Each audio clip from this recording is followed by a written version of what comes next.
Bonjour YouTube fam, Heinrich here, aka the Devil's Orthodontist, and welcome back to the channel. Got another Top Tip Tuesday for you guys. Oh man, I'm so excited for this Top Tip Tuesday. This is probably gonna be the best one yet that I've ever made and will ever make in the future. But anyway, saying too much, the reason why I'm so excited about this Top Tip Tuesday is because we're talking about my favorite lens that I shouldn't throw around like that, because this is a beautiful lens.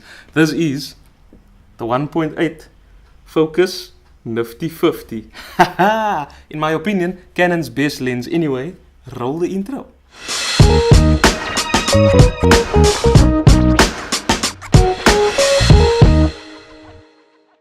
First of all, thank you so much for taking time to click on and come to watch my video. It's so nice to have you chilling here with me, smiling, laughing with, but actually at me. I hope you all had a good weekend. It's Tuesday, so the weekend had just passed. If you had a rough weekend, like a wild weekend, partying and stuff, and you enjoyed it, I'm happy for that. If you just decided to rest, I'm happy for that as well, because now you awake for the week. Brilliant. I should do that more often. I don't get enough sleep. That's beside the point. Anyway, back to the lens. So there's a lot of reasons as to why this lens is my personal favorite lens, and we'll start at the beginning. The 1.8 aperture. 1.8 aperture, they're like, what? 1.8, that's very wide. But to understand aperture, you must understand how the human eye works. I'm going to try to explain it to you. I'm not an optometrist, but I'll do my best. So, when you walk into a dark room, right, your pupils dilate. Your pupils open, because your eye needs to let a lot of light in so that you can more or less see in the dark, for lack of a better word, or get some idea of where things are. I mean, if your pupils didn't do that, you'll just see black walking into doors, mirrors, TVs, fridges, microwaves. You know, you wake up the next morning and the house is a mess. You'll think people broke into your house. Actually, it was just you walking around. I'm off topic again. I do apologize. When you walk outside in the sun, into a bright setting, or into a place with a lot of lights, your pupils contract. They close because they can't let too much light in. Because if too much light comes into your eyes, you also can't see, and you can damage your eyes. Don't want that to happen. And that is exactly how aperture works. Okay? A wide open aperture lets a lot of light in, where a narrow aperture lets little light in. But the way you measure aperture is like this. In layman's terms, aperture is measured from the side of the lens to the inside of the lens on this side. So it's from this side into that side. I think it's from the edge of the lens to the inside of the aperture blades. So it's a distance like this, right? Outside of the lens, inside of the aperture blade. So the smaller that number is, the wider the camera is opening up. You see, because the distance from the outside of the lens, the side of the lens, to the inside of the aperture blades is quite small. Whereas that lens that I'm using over there, the aperture is 4, makes this distance bigger. You know, edge of the lens, inside of the aperture blades, bigger distance, narrower opening. If that didn't make sense to you, please rewind this video, watch it again, or watch a more informative video. It made sense to me though. And that, because the human eye works like that, that is how lenses work. And this one has 7 aperture blades. 7 aperture blades in the small lens. There's 7 aperture blades. The more aperture blades you have, the better your bokeh is gonna look, okay? Bokeh is basically the blur in the image. You see behind me, that's nice and blurred, that's bokeh. Bokeh, there's bokeh there as well. So bokeh is either in the foreground or the background, but bokeh is basically a nice word for a blur. Bokeh in the background, you see the blur there, that's bokeh. Bokeh in the foreground, that's blur as well, which is bokeh. And bokeh basically exists because you want to create depth perception in images. Even so, if you keep this lens at your eye over here and you looking there, that's in focus, this is not in focus. But if you put both your eyes on here, this is focused and now that is out of focus. Bokeh is exactly the same thing. That's basically what bokeh is. Another thing that makes this lens such a phenomenal lens is the following. I just like that sound, man. I just like how it clicks when you take the cap off. I'll do it again. Oh, I love that kind of stuff. Anyway, it's not the click, man. It's not the click that makes this lens so phenomenal. It's actually the metal mount on the back. I think you can see. Focuser. There we go. Canon has actually given us a metal mount at the back of this lens. Metal mount, 1.8 aperture.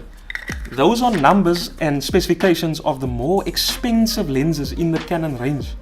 I mean, this lens is not even 2,000 rand, but we're getting to there.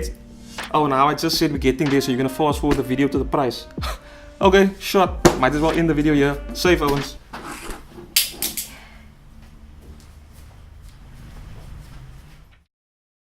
No. I'm just joking. The metal mount on the back of this lens means this lens is much more durable than lenses within the price range of this lens. Like that lens over there. That lens I'm using over there is the 18-55. That lens is slightly more expensive than this lens, but this lens has the metal mount, whereas that lens does not. So this lens is much more durable than that lens, and that lens is more expensive than this lens. This lens will survive an accidental fall, probably a bump in the bag, a reckless mount onto the camera body if you are that kind of photographer that gets so passionate. It's just like, oh, just put this lens on, take photos out. If you're that kind of photographer, that's your style, you know, Canon's got you with a metal mount on the back. Look how beautiful it looks. Give it to me, give me that focus, yes. It's absolutely amazing. Metal mount, 1.8 aperture, STM, silent stepping motor, so that when you're recording video and you're relying on the audio that you're taking through your camera, you won't hear the autofocus. Previously, the previous versions of this lenses, when it autofocus, it goes like that doesn't happen with this lens. I've been using this lens for quite some time, and when it's autofocusing, all you hear is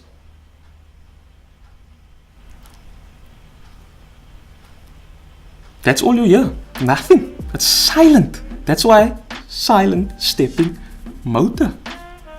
It's beautiful. Okay, the moment you've all been waiting for, the three of you that do watch this video, the price of said nifty 50mm f1.8 STM Canon lens. So I'm gonna put the price on the screen in South African currency, okay? Yeah, that's it. That's the price. That's the price of this lens. A metal mount on the back, a 1.8 aperture, 7 aperture blades, an STM mechanism for focusing, and that's the price of this lens. That's amazing. That's the price at the time that I'm recording this video. That's the price of this lens with all that specifications of lenses that goes into the expensive category. You know, when you go home and you eat your mom's homemade food, you can taste that food was made with love, man. You just know your mom poured her heart and her soul and her biryani spice into that food, and now you tasting it and it's like, yo, why do I even leave my mom's house for this food? Is amazing. That's what Canon did with this lens. They put their heart and soul into this 50mm f1.8 STM Canon lens. So once again, I've said it in the previous video and I'll say it again. Canon, you genius. I love Canon. So, having said all of those beautiful things about this lens, it is important to note the following. Okay? I'm using a 77D. That camera body has a cropped sensor, and a cropped sensor is cropped by 1.6 times. Okay? So, if I put this lens on that camera, I have to take the focal length and times it by 1.6. So that means this will no longer be 50mm but 80mm. Okay, so I don't have a photo that can show the difference between 80mm and 50mm, but it doesn't take away from your photo. Your photos will still look absolutely amazing. But if you're using something like a 5D or 1DX Mark II, you're using a camera with a full frame sensor, which means when you put this lens on that camera, it will be 50mm, no longer 80mm, because it's 50 times 1, which is 50, right? I'm sure. And I was never good at maths. Marilyn, is it? Yeah, I do it right. Marilyn's a portrait on my wall. I have no clue why I'm talking to her, but I do have a crush on her, so yeah, be that as it may. Anyway guys, that's all I have for you guys today on today's Top Tip Tuesday. I hope you understood some of the technical things I spoke about, because I tried to talk about the camera, but then give you a little bit of the technical things as well. It's very important to know the technical things about your camera and your lenses, because that will speed up your workflow. You know, you can't be on site trying to shoot and you're still learning the technical things about your camera. So take time to learn the technical things about your camera and how your camera works. Take the human body, for example. You know how the body works. You know how your body works, okay? So you know exactly what to do to function optimally. And when your body's not working right, you can feel it. You can feel like something's wrong here. You're feeling a bit sick. So your camera body is like the human body, right? You have to understand how the camera body works in order to get the best results out of your camera. So look, here's a top tip on this Top Tip Tuesday. Take time to learn the technical things about your camera. Don't buy a camera and just say, I'm going to put it in auto, I'm going to be a dope photographer. That's not going to work. The technology in the cameras are smart, but it still takes the human touch to really get what you want and to get a very natural looking, beautiful photo, you know. And on the note of auto, here's another top tip on this Top Tip Tuesday. if there's ever a top tip that I'm ever gonna give you, this is by far the most important one. Shoot in manual. Don't be scared. The moment you get your camera, forget about the other settings. Okay, maybe use aperture priority or shutter priority, but as far as possible, shoot in manual. Thank me later.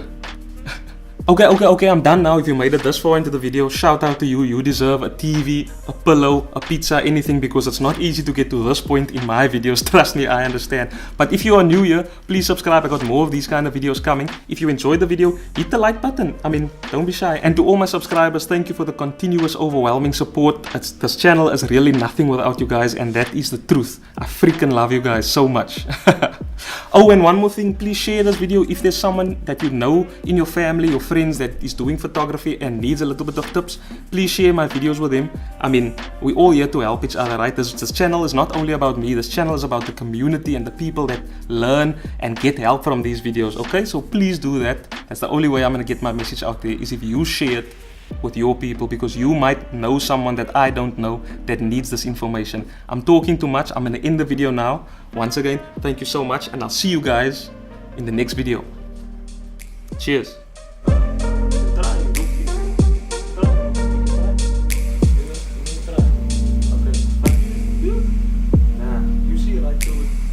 Well, is someone gonna tell him? That's freaking weird.